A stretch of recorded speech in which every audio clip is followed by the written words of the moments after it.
Hello, my beautiful souls. Welcome back to my channel. Please like, share, and subscribe my channel. Thank you. Shri Shiv पुराण श्री कोटि रुद्र संहिता 31वां अध्याय रामेश्वर महिमा वर्णन। सूत जी बोले, हे ऋषियों, अब मैं आपको रामेश्वर शिवलिंग की उत्पत्ति की कथा एवं महात्म्य सुनाता हूँ। भगवान श्री हरि विष्णु ने अयोध्या के राजा दशरथ के घर उनके बेटे राम के रूप में अवतार लिया ताकि वे दुष्ट राक्षस राज रावण का संहार करके पृथ्वी को दुष्टों से मुक्त करा सकें। श्री राम का विवाह जनक नंदिनी देवी सीता से हुआ था। अपनी माता कैकेयी के मांगे वरदान के अनुसार वे 14 वर्षों के लिए वनवास गए। एक दिन जब श्री राम व लक्ष्मण कुटिया से बाहर आ गए, तब रावण ने सीता का हरण कर लिया और उन्हें लंका ले गया। श्री राम अपनी पत्नी की खोज करते हुए अपने भाई लक्ष्मण के साथ किष्किंधा पहुँचे। वहीं पर उनकी मित्रता सुग्रीव से हुई, जिसे उसके भाई बलि ने राज्य से निकाल दिया था। तब श्री राम ने उसकी सहायता की। श्री राम ने बाली को मारकर सुग्रीव को किष्किंधा का राजा बना दिया। सुग्रीव ने श्री राम की पत्नी देवी सीता की खोज के लिए अपनी वानर सेना को चारों ओर तलाश करने के लिए भेजा।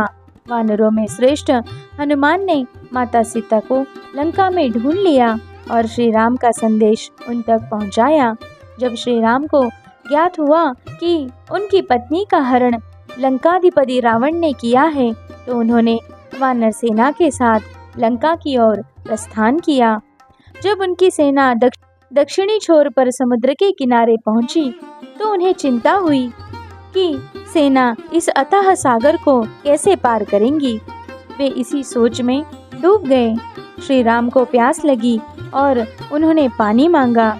जब वानर उनके लिए पानी लेकर आए, तब उन्हें स्मरण हुआ कि आज उन्होंने अपने आराध्य का दर्शन एवं पूजन तो किया ही नहीं।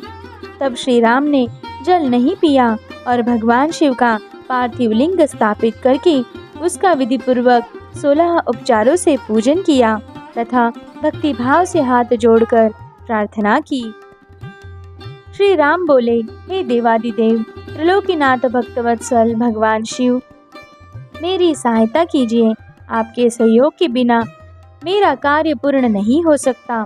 मैं आपकी शरण में आया हूँ, मुझ पर अपनी कृपा दृष्टि कीजिए। इस प्रकार प्रार्थना करके राम जी अपने आराध्य की स्तुति में निमग्न हो गए। तब भगवान शिव ने प्रसन्न होकर दर्शन दिए और बोले, हे राम, तुम्हारा कल्याण हो, वर मांगो। अपने सामने साक्षात त्रिलोकीनाथ शिव को पाकर श्री राम अत्यंत हर्षित हुए और हाथ जोड़कर उनको प्रणाम करते हुए स्तुति करने लगे। उन्होंने शिवजी से युद्ध में विजयी होने का वर मांगा तथा भगवान शिव से जगत के कल्याण हेतु वही निवास करने की प्रार्थना की। श्री राम के वचन सुनकर कल्याणकारी शिव बहुत प्रसन्न हुए और बोले, हे राम, तुम्हारा मंगल हो। युद्ध में तुम्हारी जीत अवश्य होगी, क्योंकि तुम सत्य और धर्म के मार्ग का अनुसरण कर रहे हो।